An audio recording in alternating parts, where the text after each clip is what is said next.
আর আমাদের সফল কৃষক একরামুল ভাইয়ের লিচু কেমন ফলন হয়েছে তার সাথে কিছু কথা বলে আসেন। সে ভ্যানেতে করে যাচ্ছিল, পরে আমাকে দেখে কিছু কথা বলতে চাইলো। দেখি ভাই, লিচুর আবাদের কি অবস্থা যদি বলেন।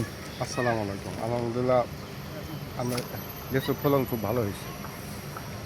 লিচু ফলন খুব ভালো হয়েছে, কোনো দিন করি নাই তো। এবার করছিলাম।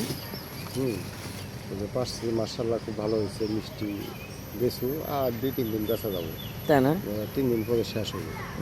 বাগানে আম ছিল, এলে তো চুরি করে পোলাও আনি খাইলে, খাইতে পারে নাই। আম চুরি করে খাইছে? আম খাইছে, আঙ্গুর খাইছে, মালটা খাইলো, লিচুটা খাইতে পারে নাই। তা আপনারা যারা আমার ভিডিও দেখেন, ধন্যবাদ। সবাইকে ধন্যবাদ, আমার জন্য দোয়া করবেন।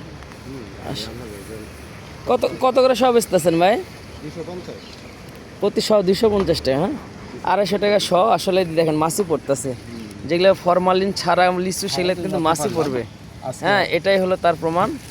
ধন্যবাদ। আসলে যাদের দরকার আজকে 2-4 দিনের মধ্যে পাইলে এই লিচু দেওয়া যাবে। তাছাড়া যদি 500 টাকা আনে এই লিচু আর দেওয়া যাবে না, কারণ লিচু শেষ হলে আর দিব কোথা থেকে না ভাই। আমি অনেক লিচু পাঠাইছি অনেক জায়গায়, বিনা স্বার্থে, বিনা মানে খালি খরচের টাকা দিয়ে ভেবে পাঠাই দিছি। এনে কোনো লাভ লস কোনো কিচ্ছু নেই। যারাদের লওয়ার ইচ্ছা, যদি কাল পোস্টের মধ্যে ভিডিওতে লাইক কমেন্ট করেন তাহলে পাঠান যাবে, এই আর কি। ঠিক আছে ভাই, আল্লাহ হাফেজ।